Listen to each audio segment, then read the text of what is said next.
दोस्तों, आप देख रहे हैं बाबा दर्शन न्यूज। आज मैं चर्चा कर रहा हूं काराकाट की, उस काराकाट की जहां पर इंडिया गठबंधन से माले के प्रत्याशी राजा राम सिंह चुनाव लड़ रहे थे।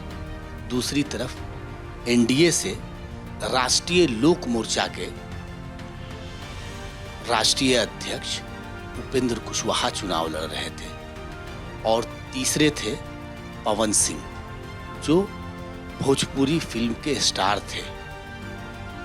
लड़ाई हुई और बेहतर ढंग से हुई, लेकिन राजा राम सिंह बाजी मार गए, क्योंकि वहां पर जिस तरीके से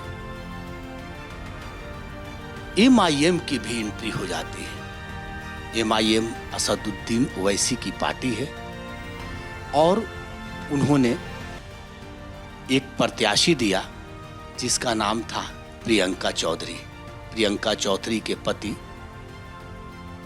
काफी चर्चित व्यक्ति थे और उनका क्षेत्र में सेवा के भाव से देखा जाए तो हर समाज के लोग नाम ले रहे थे। नाम था गांधी चौधरी। गांधी चौधरी ने कोरोना के समय में भी काफी लोगों की सेवा की थी। एमआईएम जहां पर काराकाट में 2.5 लाख के करीब मुसलमान थे, आखिर उस मुसलमान का वोट कौन लोग ले गए? मात्र 11,006 वोट पर एमआईएम सिमट गई।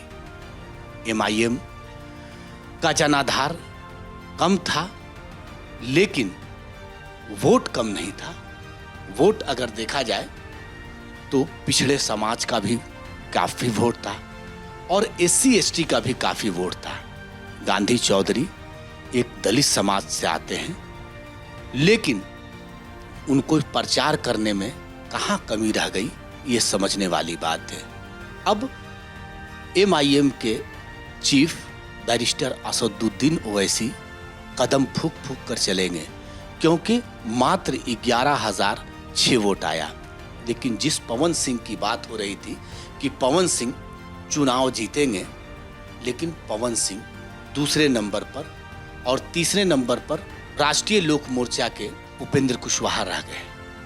क्योंकि उपेंद्र कुशवाहा अगर वहां से चुनाव जीतते तो आज नीतीश कुमार जी, बिहार के मुख्यमंत्री, वो भी दिल्ली तलब किए गए हैं और एनडीए के जितने भी घटक दल हैं सारे लोगों को दिल्ली तलब किया गया है।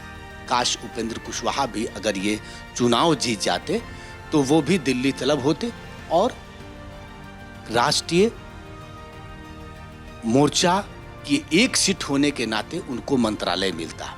लेकिन काराकाट में राजा राम सिंह ने काफी मतों से चुनाव जीता है। अगर आंकड़े की बात कर ले तो राजा राम सिंह को 3,80,581 मत आए हैं।